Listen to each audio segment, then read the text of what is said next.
uh, Home Depot is, as retailers go, is actually incredibly advanced. They have a very large team of scientists and engineers working on machine learning and recommendations.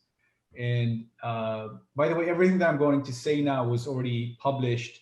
We just had a paper accepted for presentation at Rexis this year on all of our journey, chronicling, everything. It's actually called From the Lab to Production.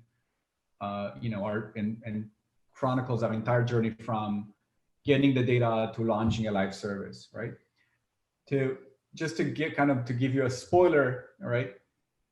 We ended up launching from the second they started engaging with us until the launch in production was less than 2 months, and they ended up seeing a bump of about I think it was 18% lift in revenue per recommendation, which I can't say the absolute numbers, but you can imagine that for a retailer the size of Home Depot, it's a lot of money and a lot of user engagement that they truly highly care about.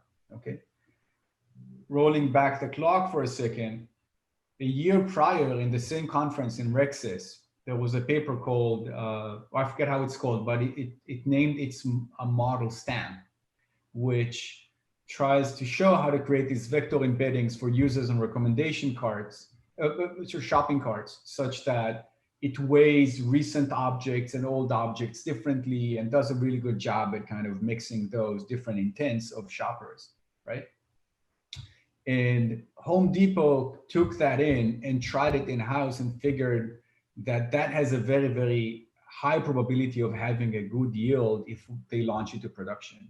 The engineering team said, hey, you're going to generate these many millions of vectors. You're going to try to answer like nearest neighbor queries on them, actually max dot product queries on them in milliseconds, hundreds of times a second. This thing is going to have to be monitored and up and duplicated and replicated. At which point, the head of the recommendation engines came to me and said, "This is insanity. Can you guys do this?" And I said, "Of course, that's our bread. That's our bread and butter. Yeah, that's what we do, right?"